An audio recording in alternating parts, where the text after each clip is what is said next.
Bom dia, boa tarde, boa noite. Eu sou Tiago Rodrigues, sou engenheiro florestal, doutor em ciências florestais, consultor líder da Seiva Letramento e Sustentabilidade.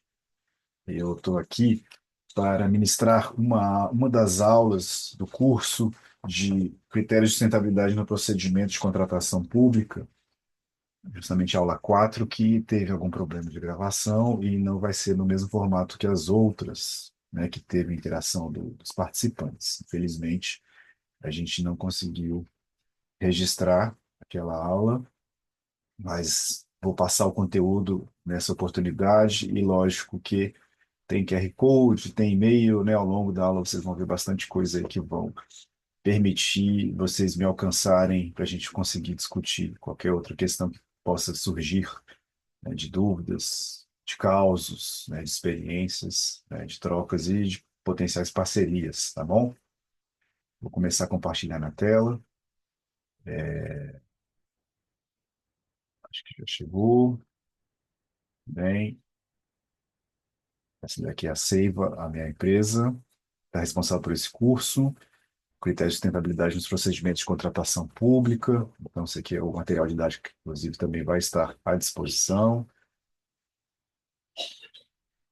E esse curso ele está no contexto de um projeto coordenado pela GIZ e pela ABNT. GIZ é a Agência Alemã de Cooperação Internacional, e a ABNT, Associação Brasileira de Normas Técnicas, que trabalha com a questão de rotulagem ambiental, e é um dos focos desse curso. E o projeto em questão é o Eco Advance, a rotulagem de compras públicas sustentáveis, um projeto sendo conduzido, sendo coordenado pela GIZ, e no qual, nesse momento, a ABNT é parceira. E, consequentemente, eu também, né, como ministrante do curso. Muito bem, esse material, né, mais uma vez, vai estar disponível, vocês vão ter acesso a essas informações todas. E é uma quarta aula de uma sequência de 5 aulas, nas quais a gente tratou de sustentabilidade na administração pública de maneira ampla, entender o que que é a sustentabilidade, como é que está sendo tratado na administração pública, rotulagem ambiental, o que que é rotulagem ambiental, o que que é esse instrumento, o que que é essa ferramenta para testar desempenho ambiental, né, de produtos, processos, serviços. Discutimos como as dimensões da sustentabilidade estão sendo tratadas nos procedimentos da BNT, lá no portal da sustentabilidade da BNT, no qual você tem os procedimentos específicos para rotulagem ambiental tipo 1, que a BNT conduz no Brasil, e chegamos nessa quarta aula focada na ISO 20400, que é uma ISO dedicada a compras sustentáveis, justamente pretendendo integrar a sustentabilidade nos processos de compras. Muito bem? Então, o objetivo maior hoje é justamente analisar como a ISO 20400 serve como modelo, né, de gestão para compras sustentáveis. Eu estou olhando para o lado aqui, não precisa, que está tudo na minha frente. E a gente vai ainda discorrer um pouquinho sobre o que são os impactos socioambientais nos processos de compras públicas, né? Ou seja, justamente o que motiva a preocupação de termos compras mais sustentáveis. Daí a gente passa para uma análise, né, discorrer o texto da ISO 20400, lógico, de maneira mais objetiva, né, que é uma ISO razoavelmente extensa, e depois há uma discussão, que infelizmente a discussão de fato não vai acontecer aqui, né, talvez no chat, né, vou sempre conferir, mas discutir como que a ISO 20400 pode melhorar o desempenho das compras públicas. Muito bem? E em se tratando de compras públicas, a gente tem que discutir algumas questões justamente para justificar a necessidade de pensar em ações que vão melhorar o seu desempenho ambiental, socioambiental. Então, a gente está falando aqui de um processo de aquisição de bem ou serviço de interesse do órgão público para atendimento tanto de uma necessidade direta, né, uma atividade de meio, quanto o cumprimento de uma política pública que é a atividade fim. Né? Um órgão público ele tem uma missão maior de botar uma política pública para rodar, mas ele também tem suas demandas internas. Né? Quando você vai no ministério, por exemplo, você vai lá ter um serviço de copa, né, de café, de limpeza dos banheiros, da sala, dos corredores, energia elétrica, né, a água do banheiro, enfim, papel, as resmas de papel. Tudo isso é adquirido por aquele órgão, ou seja, atividade meio, a aquisição desses itens, desses materiais de consumo, esses materiais permanentes, permitem que o órgão exerça sua atividade, sua função de cumprimento de uma política pública, e essa política pública ela vai atender diversos aspectos, né? A gente está falando aqui de 15% do PIB, né? Esse número me parece um pouco, como se diz, superestimado, né, em relação aos números mais brasileiros, né? Porque esses 15% ele vem aqui nesse estudo da OCDE 2023, né? Deve estar difícil de ver, mas você pode dar um pause, dar um zoom, e vai ver que o Brasil está aqui, e você tem uma barrinha aqui verde que fala do ano de 2021. E você tem aqui essa escala aqui, né, em porcentagem do GDP, porcentagem do, é, do PIB brasileiro, né? Então, e aí você cruza aqui, você vai ver que está ali por volta de 15%, né? Os números que estão apresentados nos portais, né, do MGI, por exemplo, Ministério de Gestão e Inovação, é da ordem de 12%. 12, 15%, o importante que é um número significativo, é um número relevante, e é um volume de compras, tanto em termos financeiros quanto em termos materiais. E o termo material, para a gente, interessa muito, porque material invariavelmente implica impacto socioambiental. Então, é aí que a gente tem que ter atenção, é aí que o governo pode se tornar um agente de implementação do desenvolvimento sustentável a partir do instrumento de compras públicas, né? Entendendo que os impactos ambientais eles vão para além da compra em si, né? Eles vão ser causados lá na extração de matéria-prima e vão ser causados também ao final do exercício da função do que está sendo adquirido pela administração pública. Então, daqui a gente, né, denota a necessidade de uma visão sistêmica para tratar da questão. Bom, o TCU, em se tratando de compras públicas, tem uma preocupação, né, com a sustentabilidade desse processo, e ele traz essa informação no material que está disponível, Compras Públicas Sustentáveis, né, tanto online quanto em PDF, né, no qual ele vai tratar essa questão da sustentabilidade e traz essa informação que em 2022, mais de 163 bilhões foram investidos, né, em contratações públicas, e isso gerou 148 mil processos de compras. Aqui não é o caso da gente investigar, mas para a gente prestar atenção nesse número, é um volume muito grande. 148 mil processos de compras é algo bastante representativo, no que deve acender essa luzinha de alerta aqui em relação a impactos ambientais, né? E ainda dentro desse estudo do TCU, ele tem lá esse documento do TCU, ele tem lá uma tópico lá de licitações e contratos, orientações e jurisprudência do TCU, focando em princípios das licitações dos contratos administrativos, nos quais estabelece esses 5 princípios: eficiência, eficácia, interesse público, competitividade e desenvolvimento nacional sustentável. Eficiência é um conceito razoavelmente percebido, né? Mas é aquela aquela dedicação, aquele esforço de transformar insumo em produto, ou seja, quanto mais insumo vira produto, menos resíduo a gente tem, não é isso? Eficácia, que é justamente essa capacidade da gestão em cumprir os objetivos imediatos, né? Então a gente tem que amarrar essas duas coisas. O interesse público com interesses coletivos pesando mais do que os interesses particulares, né? E essa é a preocupação do Estado. E competitividade, maior número de competidores interessados no objeto licitado. Isso também é um desafio à parte, né? Porque esse tratando de sustentabilidade, em alguns casos a gente vai ter uma redução de competidores justamente porque há uma dificuldade de se atender aos critérios estabelecidos nas contratações públicas. Continua olhando para o lado, né, gente? Muito bem. Ainda nesse documento, né, tem a descrição de possíveis impactos ambientais e vai remeter aqui justamente à Lei 14.133, 2021, né, a Lei de licitações e contratos administrativos, né, da administração pública, e vai trazer de maneira explícita a necessidade, a preocupação com todo o ciclo de vida do objeto a ser contratado, né? E aí, tratando justamente de logística reversa para reciclagem, descarte adequado de bens e resíduos. Isso está posto lá na lei e está evidenciado nesse documento. Ainda, em termos regulatórios, regulamentares, regulamentações, temos o decreto 7746 de 2012, que vai tratar de critérios de sustentabilidade. Estamos falando aí de oito, né, da questão de baixo impacto sobre os recursos naturais, ok, né? Uma novidade em relação a isso. Eficiência, mais uma vez, principalmente a questão de água e energia. Inovações, né, a busca por inovações. E aí, no caso, quando a gente está tratando de sustentabilidade, principalmente sustentabilidade no aspecto ambiental, é importante a gente falar de eco-inovação. Eco-inovação tem uma carreira solo, por dizer assim, né?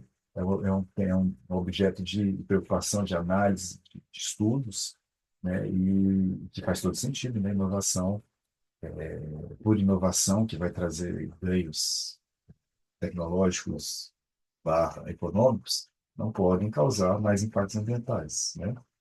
Ou seja, uma inovação tiro no pé. Então, a preocupação do eco como prefixo é importante.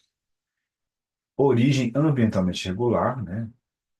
Acho que é um critério requisito básico, né? Origem sustentável dos recursos naturais, muito boa a intenção, mas há que se preocupar com o que a gente está chamando de sustentável, né? Mais uma vez, em geral, há essa grande preocupação do ponto de vista ambiental, mas a gente não pode desamarrar o aspecto social também. Temos que falar de socioambiental.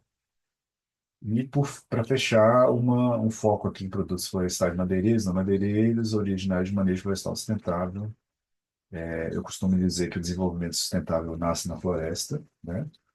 E, de fato, é uma preocupação realmente importante, né? De que produtos de origem florestal que tenham sido manejados de maneira adequada devem entrar no circuito das compras públicas, né? Porque vão permitir, de fato, melhorias no desempenho ambiental dos processos de compras públicas.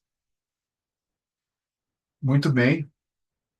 E falando de impactos ambientais né, causados pelas contratações públicas, eu quero trazer aqui para duas dimensões, né, ambiental e social, justamente que, né, o socioambiental tem que estar junto. E estamos falando basicamente de mudança climática, né, toda a atividade, geração de um produto, né, extração de matéria-prima, tem um vetor importantíssimo para que ela aconteça, que é o vetor energético. E, em geral, o vetor energético é baseado em diesel, um combustível extremamente poluente, né, que é um incrementador dos gases de efeito estufa. Então, mudança climática é uma coisa que está desde a extração da matéria-prima até o produto posto lá na porta do Ministério, vai ter emissões de gás de efeito estufa, né, para praticamente qualquer cadeia que a gente tiver, cadeia de valor que a gente estiver tratando. Isso, consequentemente, também é questão de poluição do ar e da água, né? Lógico que depende muito do tipo de produto e serviço, mas invariavelmente está atrelado. O consumo de água, a água também é um elemento consumido, né? Desde as culturas que vão absorver água para os seus crescimentos, até uma água utilizada para resfriar algum tipo de processo, né? E depois, por exemplo, uma água que está sendo consumida dentro do próprio ministério para lavar uma louça. No caso, por exemplo, assim, vamos acabar com os copos de papel, vamos usar agora as canecas que a instituição proveu para todos.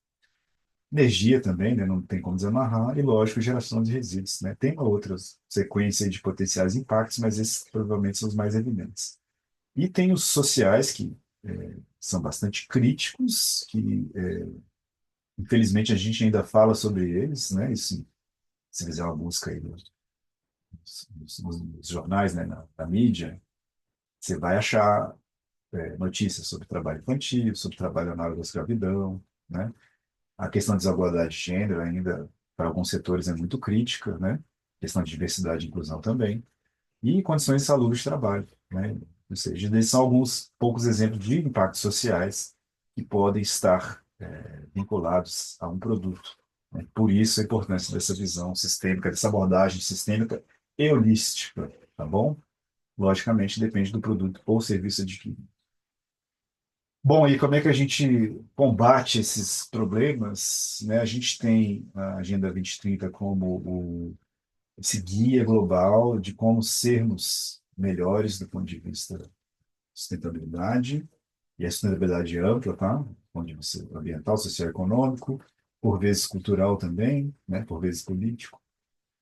Mas o ODS 12, ele provavelmente ele tem um caráter mais passível de mensuração, porque ele trabalha com a consumo e produção responsáveis, né?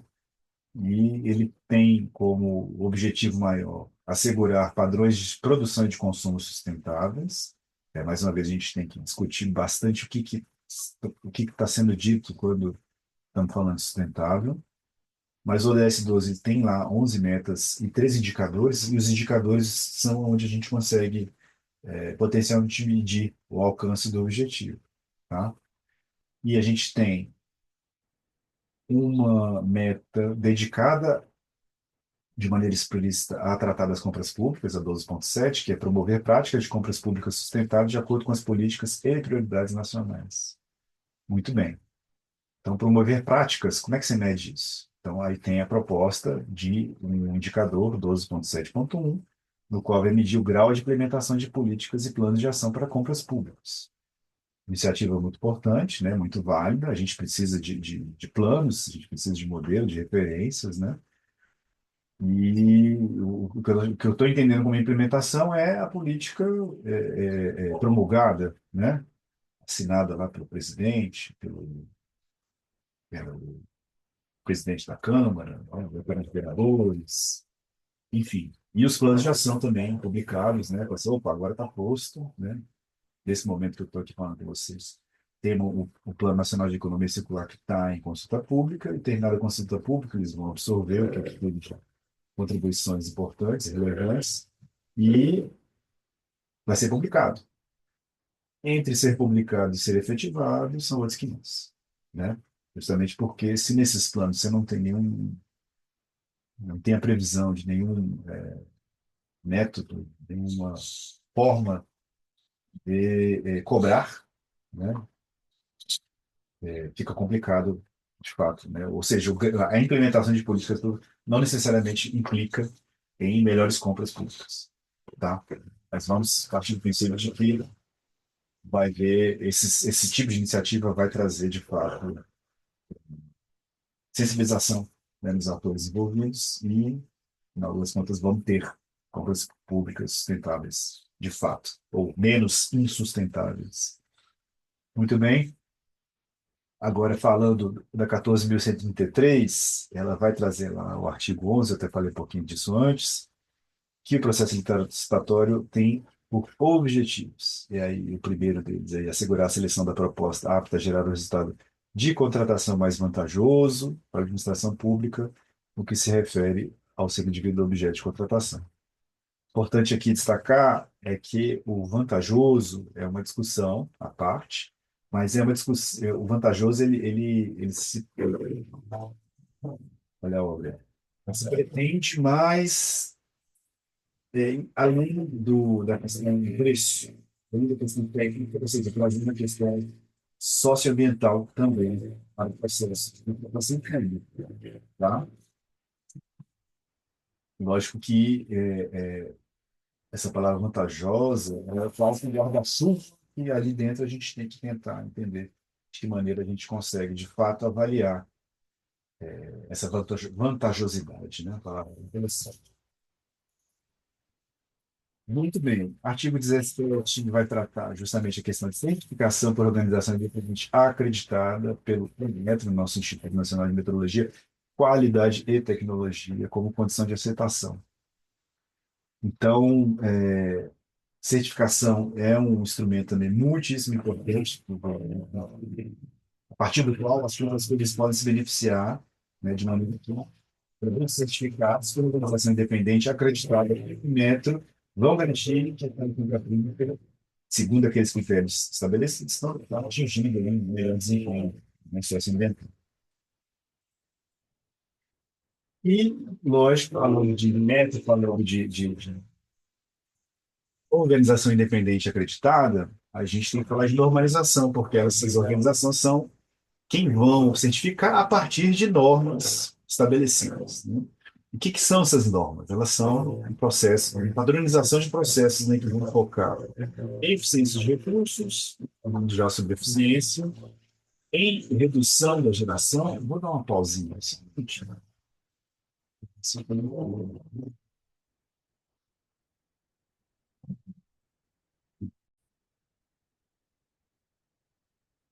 Muito bem, normalização. Estávamos falando justamente da eficiência dos recursos, redução da geração de resíduos, lógico, né? Isso tem a ver com eficiência, está amarrado, né? Se você usa melhor recurso, gera menos resíduo. Consideração de todo o ciclo de vida do objeto de compra, ou seja, você ir para além do produto na sua mão, pensar como é que ele chegou até você e o que, que vai acontecer depois que ele chegar ao seu fim de vida, né? Fomenta práticas restaurativas e regenerativas, né? Uma ambição muito bonita e importante, né? No que toca o processo de compras. Você pensar que aquela compra está provocando a restauração de uma área degradada, né? Regenerando um, um ecossistema, né? Até longe de você. Conscientização da sociedade para o consumo responsável, lógico, né? Não se faz nada sozinho, tem que envolver, né, a sociedade nesse processo. E isso vem a partir da conscientização, isso vem a partir da comunicação, né, da ampla divulgação do que está sendo feito com base em indicadores confiáveis e que comuniquem bem, lógico, né, sem cientificismos nessa, nessa hora, que é um outro desafio. A ISO 20400, publicada em 2017, trata de compras sustentáveis de maneira ampla, então compras públicas pode entrar aqui dentro, né? E ela tem uma definição também bastante ambiciosa do que se chama de compras sustentáveis, né? Que ele vai trazer esse conceito de que são compras que têm os maiores impactos ambientais, sociais e econômicos positivos. Olha que maravilha. A preocupação já não é, reduzir, mitigar impactos negativos, é aumentar os impactos positivos, né, que são possíveis ao longo de todo o ciclo de vida e que buscam minimizar os impactos adversos, né, como se a gente estivesse realmente botando uma balança que, embora a gente saiba que estamos causando algum tipo de impacto, né, de ambiental, socioambiental negativo, os impactos positivos estão superando-os, né? É uma discussão também importante e que requer muito cuidado, né? Porque tem coisas que elas não são passíveis de compensação, né? Do ponto de vista métrico, talvez, né? Por exemplo, se você provocou no seu empreendimento, né, o desmatamento de uma área para construção de uma unidade fabril super eficiente, super sustentável, e aí você vai lá e planta mais um tanto de árvores. Então você está assumindo que cada árvore plantada compensa, né, uma árvore morta, derrubada, né? Aí fica aí a reflexão se de fato isso a gente pode chamar de compensação, né? Muito bem, isso a gente leva para outra ocasião, outra discussão. A ISO 20400, ela tem esses princípios, né? São princípios que são bastante amplos e que não tem nenhuma, ao meu ver, não tem nenhuma especificidade, né? São princípios que deveriam ser seguidos assim em vários aspectos, né? E principalmente quando a gente está falando de compras sustentáveis. Eu destaco em verde aqui alguns que eu acho assim mais relevantes, né? Principalmente a questão de transparência. Transparência é valor, né? Eu trabalho com avaliação de ciclo de vida e eu tenho ouvido falar isso há alguns anos de alguns práticos de ACV, alguns ACVistas, algumas ACVistas, de que transparência é valor, né? A transparência ela vem para permitir, né, ao o outro lado, né, de que a mensagem está sendo passada, de que a coisa está sendo feita de maneira, seguindo as normas, com o foco em minimização, atenção aos trade-offs, externalidades, né? E quando a gente está falando, por exemplo, de aumentar impacto positivo, né, a gente tem que evidenciar o impacto positivo e saber também dos impactos negativos. Isso vai vir através da transparência. E aí tem os termos que são mais ligados também a ambiente corporativo, né, com a accountability, melhoria contínua, que também é exatamente uma consequência da transparência, né? A transparência vai nos permitir identificar onde a gente avançou, onde está crítico, para numa próxima rodada de avaliação, falar assim, opa, chegamos, melhoramos aquele ponto que estava crítico, tá? Muito bem. Dá para melhorar mais, né? Essa é a perspectiva. Comportamento ético, né? Isso a gente espera de é um princípio, na verdade, não para uma norma, mas para uma pessoa, né?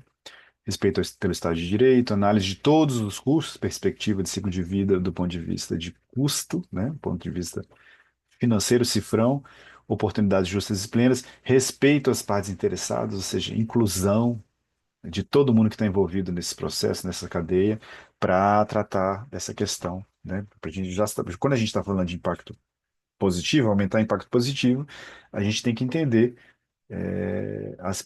o que está acontecendo com as partes interessadas, né? Com o fornecedor de matéria-prima, com o motorista do caminhão que vai levar esse produto, a matéria-prima até uma fábrica, né? Como é que estão as condições de trabalho, enfim, como é que estão as comunidades em volta da fábrica, né? Estão sendo respeitados seus direitos. É isso, respeito às partes interessadas. Todo mundo tem que ser escutado, todo mundo tem que se ouvir, todo mundo tem voz e, de preferência, com pesos iguais, né? Não fazer distinção. Integração, respeito pelos direitos humanos também, né? É uma coisa intrínseca a ser gente no mundo. Soluções inovadoras, inovação, né? Ainda forçaria aqui a tal da eco-inovação nesse sentido. E foco em necessidades. Muito bem. E a ISO ainda vai tratar de sete temas centrais, né, que basicamente aqui eu estou resumindo em práticas justas, e ele vai tratar de governança organizacional, direitos humanos, práticas trabalhistas, meio ambiente, práticas de operações justas, questões do consumidor e envolvimento e desenvolvimento da comunidade. Você vê aqui a perspectiva sistêmica da coisa, né? Justamente condizendo com o que a norma pretende de ser uma norma dedicada a compras sustentáveis. Sustentabilidade, ela tem como premissa ser de perspectiva sistêmica, né? Então tem que tratar direitos humanos, das práticas trabalhísticas, práticas de operações justas, envolver consumidor, as comunidades, meio ambiente. E aqui focando mais na questão organizacional. E a norma ainda traz o que ela chama de motivadores, que vão diferir para cada organização, mas tem essa penca de motivadores de ética organizacional, legislação e regulamentação, políticas públicas.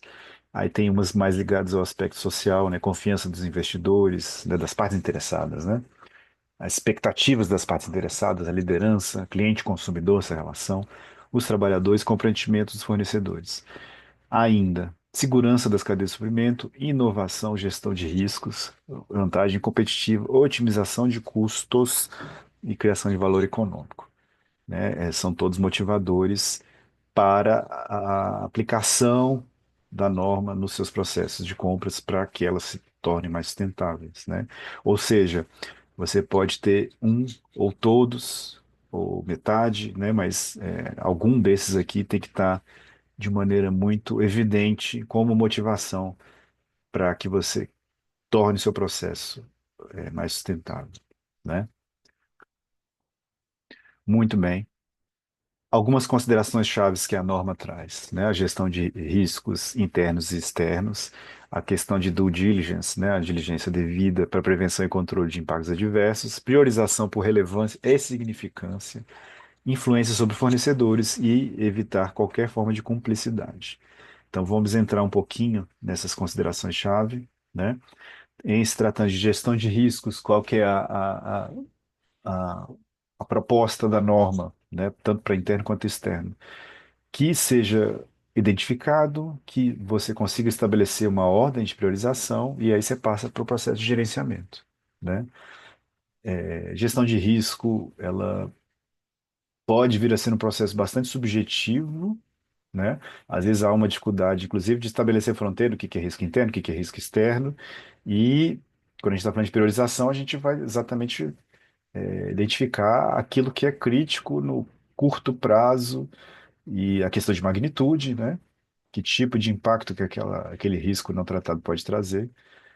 E lógico que priorizar quer dizer colocar em ordem, mas não quer dizer negligenciar aquilo que é menos urgente, né? Muito bem.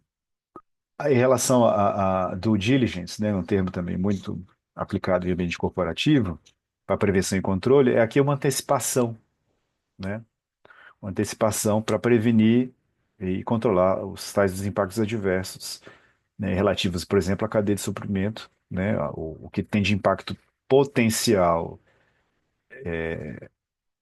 buscar preveni-los, né, ou seja, evitar que aconteçam, e o que tem de impacto real, né, aquilo que é inerente ao processo, pelo menos da forma como os processos estão sendo conduzidos atualmente, o que você pode fazer é remediar, né, previne aquilo que dá tempo e aquilo que é inerente ao processo, você vai buscar remediar, né, nenhuma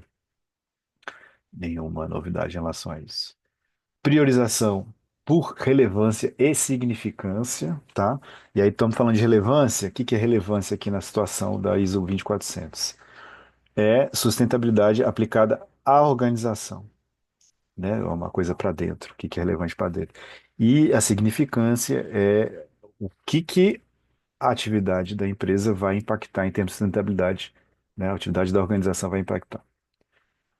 Mais uma vez aqui, né, a priorização, né, eu falei um pouquinho isso antes, né, ela é ordem, mas ela não é opção, né, quando você define lá o que que é mais crítico ou menos crítico, o menos crítico ele não deve ser negligenciado, ele só deve ser tratado em outro aspecto temporal, né, mas ele deve ser tratado, né, sempre que possível, né, a depender da força aí, do fôlego das empresas e das organizações públicas aqui no caso, né, a gente tratar as coisas em paralelo, né? Mas a gente sabe que isso não é uma realidade factível a depender do tanto de problema que tem que ser prevenido, tem que ser remediado.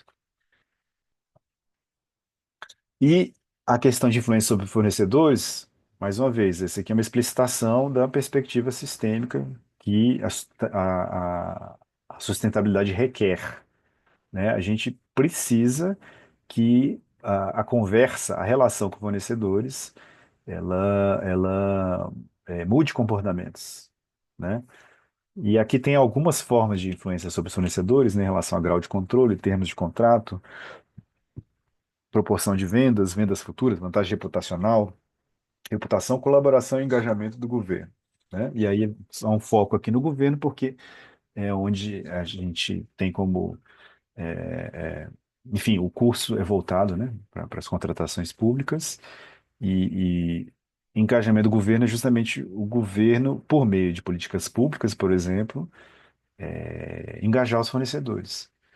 Muitas vezes essa política pública vai ser algo mandatório, então esse engajamento ele é ele não opcional, né? A pessoa não tem essa opção de engajar ou não engajar, ele vai ter que atender à lei. Mas não, também não, né? Há outros caminhos de promoção ou de premiação de boas práticas, né? O governo, por exemplo, dá algum tipo como é que se diz, gente, de benefício tributário para quem consegue comprovar boas práticas, né, em relação à sustentabilidade nos seus processos de relação com o comprador, né? Ou seja, o governo comprando e o governo bota lá É um critério no seu processo, dizendo que quem fez o inventário de gás de efeito estufa, por exemplo, ou comprovou que os resíduos são todos tratados internamente dentro do ambiente fabril, né, eles se tornam matéria-prima para o processo fonte de energia, e isso seja de fato uma forma, seja de fato checável. Enfim, você pode premiar esse tipo de desempenho e o fornecedor, em termos de competitividade com os seus concorrentes, se destacar, né? Mas é isso, são vários caminhos, engajamento, né? É um termo que tem estado em voga aí há algum tempo, e há vários caminhos de engajar, né? Pode ser tanto por políticas públicas como por outros processos menos complexos, né? Entendendo que uma política pública para estar posta, ela demanda muitos passos, né? Muito bem, ainda sobre considerações-chave, a norma fala para evitar qualquer forma de cumplicidade, né? Cumplicidade direta, beneficiária, silenciosa, né? Por omissão, beneficiária, né? No qual o órgão se beneficia, né? E a direta, você sabe que aquilo está acontecendo, né? Mas a ideia é que você não seja cúmplice, né? Você não seja, poderíamos dizer até parte, né? De uma prática deletéria, de uma prática insustentável, de uma prática não bacana, tá? Em relação às compras públicas. Muito bem. E aí, a norma, ela vai começar agora a trabalhar de maneira mais objetiva, né? Ou seja, onde é que a gente insere a sustentabilidade no processo de compras. Então, a gente começa justamente na parte mais ampla, né? Na política e na estratégia de compras da organização, né? E aí tem algumas questões que devem ser consideradas, que é justamente o comprometimento formal da alta direção, tem que ter alguma maneira de declaração de que a alta direção, né, os cabeças da organização, né, no caso, por exemplo, aqui de ministérios, né, os ministros, né, os secretários, declaram, né, de maneira explícita de que estão envolvidos com isso, que sustentabilidade vai fazer parte das políticas internas daquele órgão. Responsabilidade sobre accountability deve estar clara, né? Essa questão de responsabilização, né? Isso tem que estar muito evidente também. As compras, elas devem estar contempladas nos objetivos e metas da organização de modo mensurável, que seja factível, né? Desafio, a depender do órgão, né? Que compra poucas a trocentas coisas, né? Órgão, como eu tenho usado muito exemplo de ministérios, a gente pensar, por exemplo, o Ministério da Saúde, né? A gente sabe que tem um volume de compras e compras, às vezes, de produtos e de insumos, assim, muito sensíveis, né, em relação à saúde humana. Como é que ela vai trazer essas métricas para esse tipo de produto, né? Desafios à parte para cada tipo de órgão. As práticas de compras e cadeias de suprimento, elas devem ser de conhecimento geral, ou seja, ampla divulgação, isso tem que estar explícito, tem que estar acessível, né? Tem que estar achável, tem que estar disponível. E sempre que possível, né, a adoção dessas metas SMART, né, que são metas de melhoria, né, de eficiência, né, nos processos, né, quando a gente vai implementar uma política de compras sustentáveis dentro da empresa, ou no caso do órgão público. Muito bem. É, o passo seguinte dessa perspectiva mais ampla, né, de política e estratégia é você ter um planejamento da sustentabilidade na função de compras. Função de compras é uma expressão muito interessante, né? A compra é um exercício de uma função, né, de aquisição de um bem, de um serviço. E é ali que você tem que ter essa preocupação com a sustentabilidade. E de que maneira que você faz isso? Governança integrada, né, pelos critérios de sustentabilidade e apoiada por sistemas, né, sistemas que você consiga, de fato, monitorar o processo de compra, né, e acompanhar, de fato, o atendimento desses critérios. As partes interessadas da organização devem estar conscientes de seus papéis e responsabilidades, É muito importante que todos estejam envolvidos. Quem conhece a Política Nacional de Resíduos Sólidos lembra lá de um termo muito importante que tem a ver com o que a gente está discutindo aqui, que é a tal da responsabilidade compartilhada pelo ciclo de vida do produto, né? Então, todo mundo tem algum tipo de responsabilidade ao longo da cadeia, né? E é importante que você saiba qual que é o seu papel e, de fato, também qual que é o papel de quem está ao seu lado, justamente para vocês terem uma relação bastante azeitada no que toca a questão de aumento da sustentabilidade no seu processo de compras. As partes interessadas, tanto da instituição quanto fora, devem ser engajadas, né? E aí, milhões de caminhos possíveis, a depender do que a gente está discutindo aqui como objeto de compra. As compras sustentáveis devem ser priorizadas com base em riscos e mapeando categorias, né? Ou seja, lembra lá da análise de risco que estava lá nas discussões um pouco anteriores aqui, alguns slides lá atrás? Qual que é a ideia? Se você consegue mapear bem esses riscos, essas categorias, você sabe que tipo de produto, de serviço pode ser adquirido de maneira a minimizar esses riscos, tanto os riscos potenciais quanto os reais, né? Aqueles que você previne e aqueles que você remedia. Elas devem ser também monitoradas, relatadas e aperfeiçoadas, melhoria contínua, indicadores, né? Esses indicadores, indicador é um ótimo exercício, né? Para comunicação, né?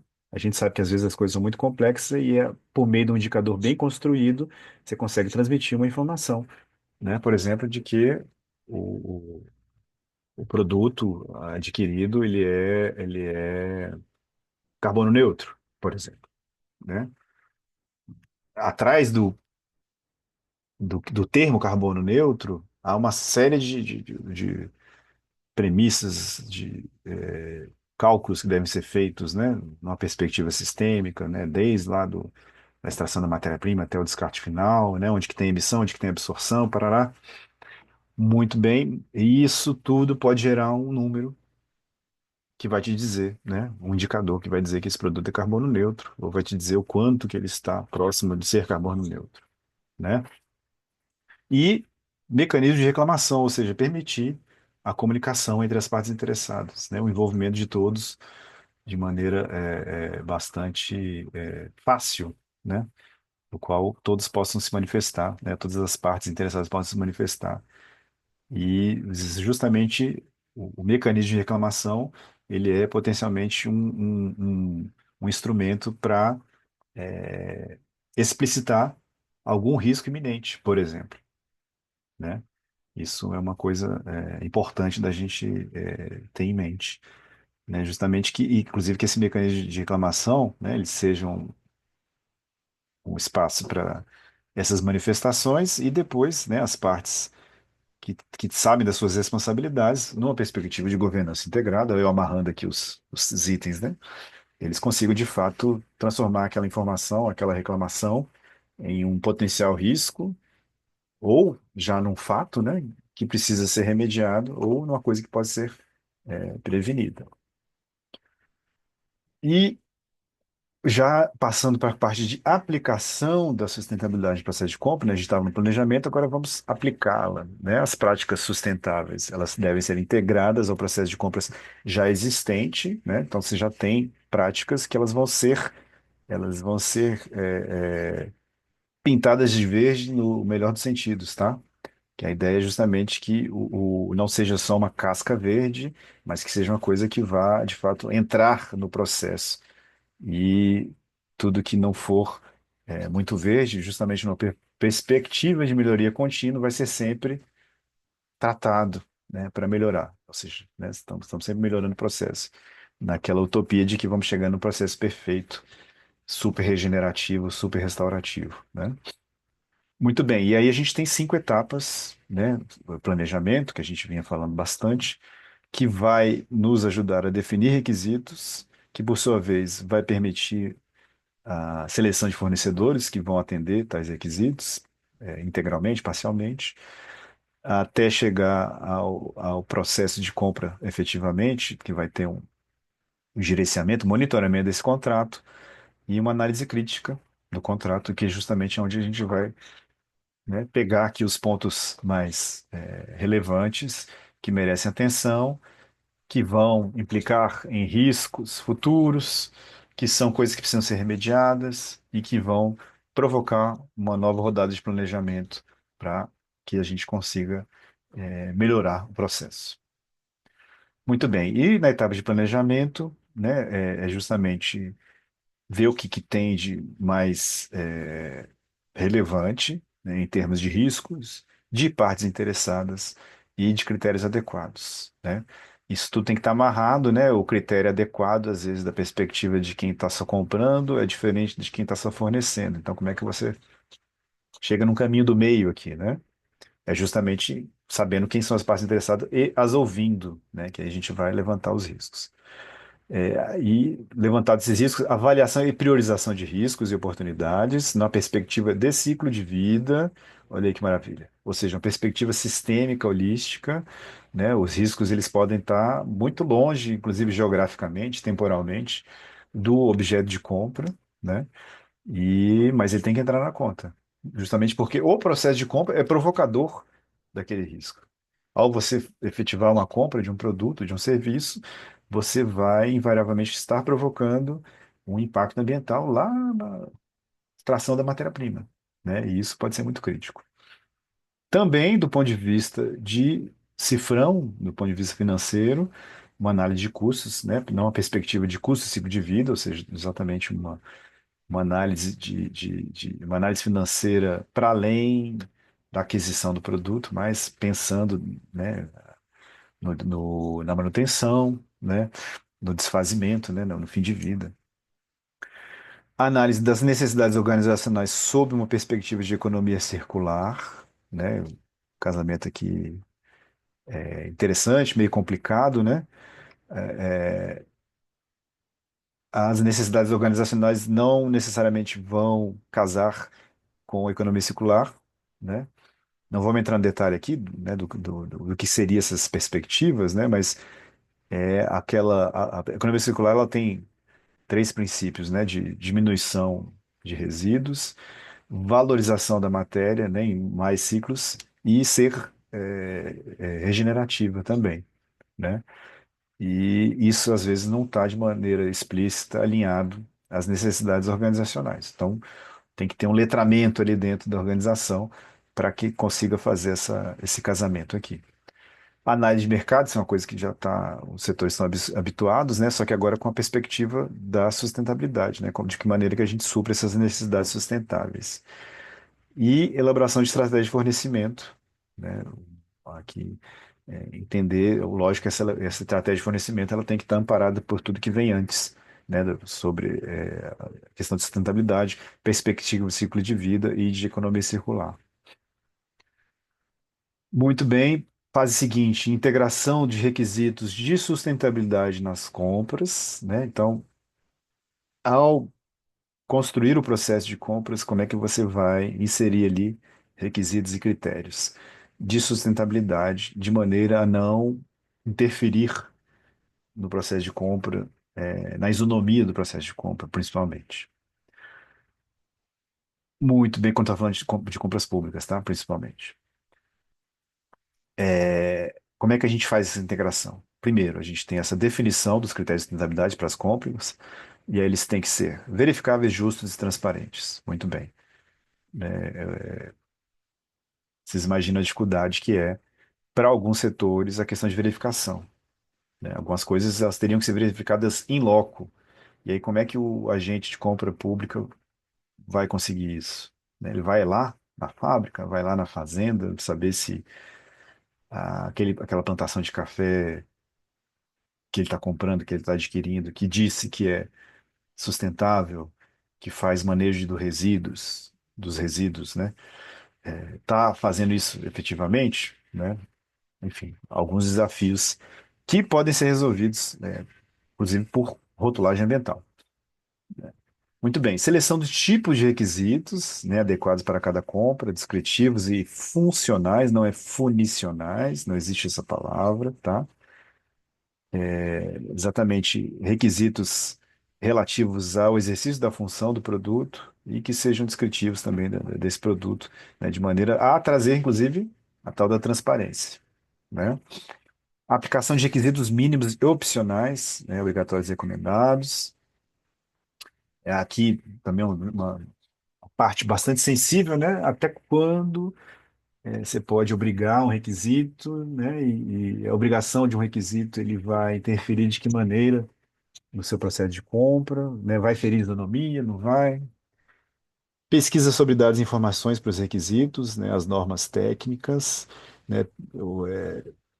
Tem uma série de normas, né? Quando a gente está falando, por exemplo, de rotulagem ambiental tipo 1, e foi falado na aula anterior, né, do portal de sustentabilidade da ABNT, do rótulo ecológico, que tem seus procedimentos específicos. Ali nos procedimentos específicos, né, por exemplo, se é algum objeto de compra da contratação pública para o qual há um procedimento específico, você pode, né, de fato, entrar no documento e analisar ele, ver ali onde que tem informação que dá norma técnica. Importante destacar, o procedimento específico não é uma norma técnica, né? Ele é uma consequência de um processo de rotulagem que, por sua vez, tem uma norma técnica. No caso, a gente está falando de rotulagem tipo 1, né, que tem uma ISO dedicada, 14.021. Se tiver errado, depois a gente corrige aqui, tá? E que vai lá dar, né, as condições para que um rótulo ecológico possa ser chamado, né, de tipo 1. E avaliação do atendimento dos requisitos, né, os fatores para verificação, né, de que maneira, ou seja, lembra dos indicadores, né, essa basicamente é a forma que a gente tem, né, atender o indicador, ele pode ser um balizador, né, o requisito, ele é baseado no indicador que diz, né, no mínimo esse valor, no máximo esse volume de água, por exemplo, né, o seu produto, ele é sabido que ele é um grande consumidor de água, direta e indireta, e de acordo com o observado nas análises de mercado, né, observado nas normas técnicas que já se deram o trabalho de fazer esse tipo de análise e determinaram que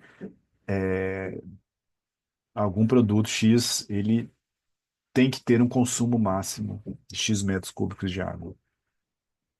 Então, o produto ele pode vir com essa informação, inclusive a partir de um processo de rotulagem que vai garantir que ele está atendendo aquilo, ele está abaixo daquele requisito, né, estabelecido a partir de um indicador. Mas aqui, né, um exercíciozinho muito rápido mental para a gente entender que a gente precisa de números. E esses números têm que estar muito bem amparados por normas, né, por métricas, que por sua vez vão ser aplicadas por organismos certificadores, justamente porque o órgão público não tem a mínima condição de fazer essa checagem em loco, né, de mandar técnico para ir lá medir o consumo de água, o consumo de matéria-prima, a emissão de gás de efeito estufa, né? Então, realmente, você precisa de vários atores nessas cadeias e atores que tenham papéis muito claros e que consigam dar garantia de idoneidade, de eficiência, de transparência na sequência dos processos até a aquisição de um produto. É ou não é? Muito bem. E aí a gente passa, né, depois dessa definição de requisitos, né, esse processo tão complexo, para a seleção de fornecedores, talvez um pouco mais complexo, que aqui a gente vai começar a lidar com gente, né? Gente é um troço complicado, mas é muito interessante. E é justamente nessa etapa que a gente vai fazer uma avaliação da capacidade dos fornecedores frente aos requisitos de sustentabilidade. Aqui é um exercício de equilíbrio, né? A gente pode botar lá milhões de critérios de sustentabilidade, falar assim, não, queremos o produto perfeito. Tá, e aí? Quem que vai te fornecer esse produto perfeito? Né? O mercado está preparado para isso? Né? Você pode fazer um processo e ninguém se apresentar porque não existe, né? Não é viável economicamente, não tem tecnologia em escala, né? Está tudo em ambiente de laboratório, de bancada. Mas muito bem, você faz essa avaliação dessa capacidade e você vai para uma pré-qualificação dos fornecedores potencialmente elegíveis, né, a fase de propostas, que estão atendendo a critérios obrigatórios e recomendados. Você vai fazer depois, então, na sequência, um gerenciamento da fase de propostas, né, que vai trazer a questão de transparência, accountability e ética, né? E passa-se, de fato, a concessão de contrato, né, que pode vir aí com a premiação por desempenho, né, um julgamento qualitativo, adequação ao uso e cálculo de custo, né? Isso tudo tem que estar previsto aí no processo de contratação, né, de concepção do contrato. E aqui, quando a gente está falando de fornecedores, a norma ela fala, né? Se você entrar lá na norma, você vai ver de maneira mais detalhada, mas ela fala basicamente que o fornecedor ele pode ser categorizado nessas três categorias, né? O básico atende o mínimo possível, o bom, que ele consegue ser um pouquinho além do que é exigido, né? Mas nada substancial, e o diferenciado, né? Que normalmente diferenciado, inclusive, vai vir no preço, né? Mas ele de fato vai ser, chamaria até de inovador, né? E que aí é uma dificuldade, né? Que talvez o setor de compras públicas. Aí fica aí a pergunta, na verdade, tá? Colegas, amiguinhos que possam vir a interagir via chat ou depois escrever para gente, para mim e para a gente a BNT também. Se o diferenciado ele te traz um produto que o serviço que o custo imediato é alto, mas por conta de eficiência na fase de uso e depois de fim de vida esse custo se dilua, né, de que maneira que a compra pública pode, de fato, optar pelo diferenciado, né? Que dificuldade que ela tem. Eu sei que hoje em dia é difícil, né?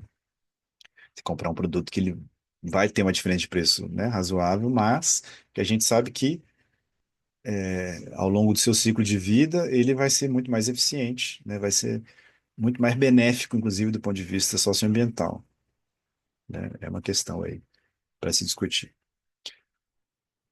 Gerenciamento do contrato, aquela penúltima fase, né? Aqui a gente vai gerenciar a relação com o fornecedor, né? Aí uma proposta da norma, desenvolvimento de uma visão de longo prazo, com uma conscientização das partes sobre elementos de sustentabilidade e metas de desempenho, né? Ou seja, essa conversa tem que estar muito, o diálogo tem que estar muito bem, a gente tem que estar falando a mesma língua, né? Tem que falar, fornecedor, eu quero que você seja sustentável, né? E de que maneira? Né? Enfim, aí lembra do slide anterior que a gente está falando, inclusive, da capacidade, né, dos fornecedores em atender esses requisitos. Mas aqui já estamos numa fase passada dessa etapa e que a gente já está no processo de, né, conscientização das partes sobre o que sustentabilidade, quais elementos de sustentabilidade e meta de desempenho que tem que ser atendidas aqui no processo de compra. E aí, justamente, incutir, incorporar, internalizar a sustentabilidade na agenda do fornecedor. E aí isso tem a ver com visão de longo prazo, porque esse fornecedor que de maneira mais eficiente, mais rápida, mais transparente consegue incorporar a sustentabilidade na sua agenda, ele tem o potencial de se tornar um cliente de longo prazo, né? Um fornecedor de longo prazo, né?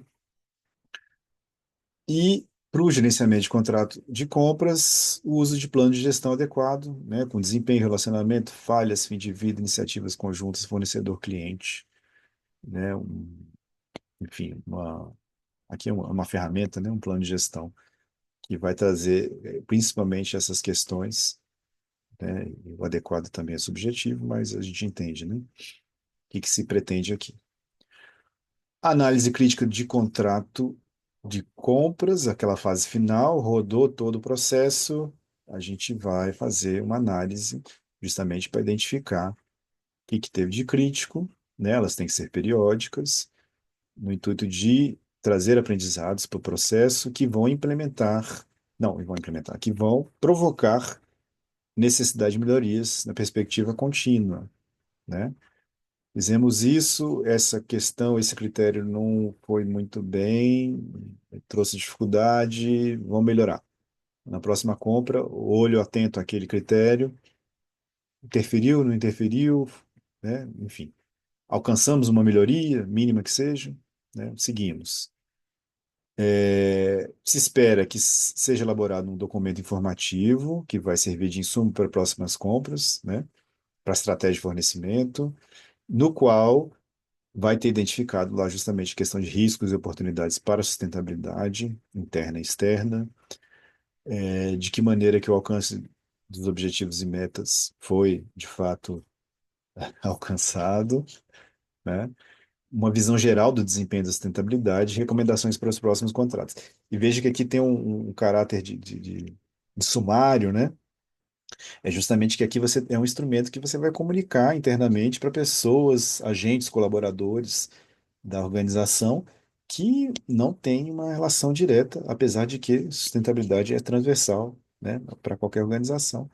Mas a ideia é que todo mundo saiba que há um processo de compra que está sendo amparado, né, ou tendo como objetivo ser mais sustentável, que estabeleceu riscos, que estabeleceu uma boa relação com fornecedores, né, buscou ter uma relação de longo prazo, e que isso precisa ser medido, monitorado, verificado, e que esse monitoramento traz evidências de que o processo precisa melhorar e que as melhorias estão sendo implementadas. Isso é um instrumento, inclusive, de engajamento, né? De você trazer mais pessoas para o processo, né? Que essas pessoas, inclusive, consigam contribuir, né? No mínimo possível, né? Por exemplo, a casa comprou lápis e aí tá lá o cidadão lá no outro ponto lá da empresa trabalhando com, enfim, algum assunto que eu acho muito difícil, mas algum assunto que não tenha possibilidade dele entender a sustentabilidade de maneira mais direta, né? E que ele vai conseguir refletir sobre aquele lápis, se ele está atendendo a necessidade dele, né? Se é um lápis que quebra muita ponta, e aí, consequência disso, vai acabar mais rápido, e consequência disso, o processo de compra está sendo insustentável. Você vê que, assim, numa mínima coisa, num processo de engajamento, essa pessoa internalizou que o simples uso do lápis pode melhorar do ponto de vista de sustentabilidade. E aí ele pode trazer se manifestar, né, enfim, pelos caminhos possíveis dentro da organização, de maneira que os agentes de compra consigam internalizar aquilo, discutir aquilo, descobrir se aquilo ali é um problema. Às vezes é um problema do cidadão que tem a mão muito firme e quebra a ponta do lápis, às vezes é um problema comum, né? E as pessoas vão, de maneira geral, se manifestar nesse sentido. Então, um problema, às vezes, simples, né? Um lápis, uma ponta quebrando, e que pode, de fato, virar um critério de sustentabilidade no processo de compra pública, tá? Bom, já estamos caminhando para o fechamento. Existe uma outra norma, ISO 26000, que trata de responsabilidade corporativa. E aqui tem uma análise muito breve sobre temas e relação entre a 14.000, a 20.400 e a 26.000, justamente porque responsabilidade social corporativa é uma dimensão, né? É um retrato de uma das dimensões da sustentabilidade, que é o aspecto social. Então, essa relação aí se dá entre sete temas centrais e 37 questões de sustentabilidade que têm relação com compras, lá na 26.000, que vai tratar de governança organizacional, direitos humanos, práticas laborais, meio ambiente, práticas de operações justas, questões do consumidor, envolvimento e desenvolvimento com a comunidade. Vocês lembram lá dos temas centrais, né? Então aqui fica, na verdade, dever de casa, tá? Para ser apresentado o resultado dessa análise da 26.000 em comparação comparação não, né? Como é que elas se complementam. ISO 20400 e ISO 26.000. Vocês mandam para o meu e-mail. Brincadeira. Bom, essa era uma aula que deveria estar acontecendo com um monte de gente, né? Brilhantes colegas aí que a gente teve a oportunidade de discutir, inclusive de muito aprendizado, até da minha parte aqui, porque não sou um agente de compra, sou um agente de promoção da sustentabilidade nas suas várias possibilidades. E ouvindo os colegas que trabalham com compras, tivemos vários insights, várias manifestações muito interessantes sobre essas dificuldades que são, né, de trazer sustentabilidade para os processos de compras públicas. E aí aqui a gente discutiria, né, como que a 2400 pode apoiar as compras públicas. Como é que você acha, a partir do que a gente discutiu agora, né? E critérios ambientais nas compras públicas ferem a isonomia do processo licitatório, né? Não tem resposta óbvia para isso, né? Pode ser que sim, pode ser que não, como diria o poeta Arnaldo Antunes, mas requer uma análise, né, mais criteriosa. Sintetizando o que foi discutido aqui, né, compras públicas, elas são representativas no PIB, está falando de 15%, tem números de 12%, o fato que 12% é significativo, não devemos negligenciar, porque isso, né, lembra daquele número do TCU de não vou voltar lá no slide, mas cento e caquerada mil contratações, né, processos de compra, né, se imaginar isso em volume material, energético, água, enfim. Isso são impactos socioambientais que não podem ser negligenciados. Você tem uma lei dedicada a compras públicas recente, de 2021, que traz a perspectiva de ciclo de vida, que evidencia a questão do desenvolvimento nacional sustentável. E hoje a gente tratou aqui da questão da norma BNT ISO 20400, né, passamos pelos grandes tópicos dela para a gente entender de que maneira que ela pode apoiar as compras públicas para elas se tornarem mais sustentáveis, né? Espero que a gente tenha conseguido atingir esse objetivo. É isso, segue meus contatos para vocês tirarem mais dúvidas, para a gente discutir mais. Fico à disposição e até uma próxima oportunidade. Beijo.